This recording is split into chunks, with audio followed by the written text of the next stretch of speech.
കേരള വ്യാപാരി വ്യവസായി ഏകോപന സമിതി കൊല്ലം പള്ളിമുക്ക് യൂണിറ്റ് വ്യാപാര ഭവന്റെ വാർഷികവും സ്നേഹസ്പർശം കുടുംബ സുരക്ഷാ പദ്ധതിയുടെ അംഗത്വ കാർഡ് വിതരണവും നടത്തി. കൊല്ലം ജില്ലാ പ്രസിഡന്റ് എസ് ദേവരാജൻ വാർഷിക പരിപാടികൾ ഉദ്ഘാടനം ചെയ്തു. കേരള വ്യാപാരി Vyavasayi Ekopana Samithi Kollam Pallimukku unit president A Ansari അധ്യക്ഷത വഹിച്ച യോഗത്തിൽ ജില്ലാ general secretary Jojo K Abraham വ്യാപാര ഭവന്റെ ഉദ്ഘാടനം കേക്ക് മുറിച്ച് നിർവഹിച്ചു. ഓരോ വർഷവും ഈ വ്യാപാര ഭവന്റെ ആഘോഷം അല്ലെങ്കിൽ വ്യാപാര ഭവൻ ഉദ്ഘാടനം ചെയ്ത് സുദിനം ആഘോഷിക്കുന്ന ഒരു പരിപാടി.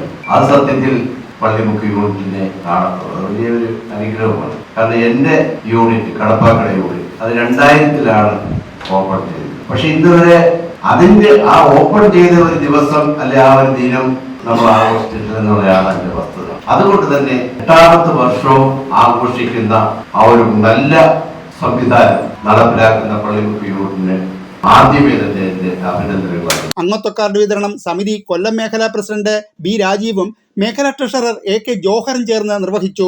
Unit general secretary A Shanavas സ്വാഗതവും ട്രഷറർ നഹാസ് നന്ദിയും പറഞ്ഞു. ന്യൂസ് ബ്യൂറോ, കൊല്ലം ന്യൂസ്.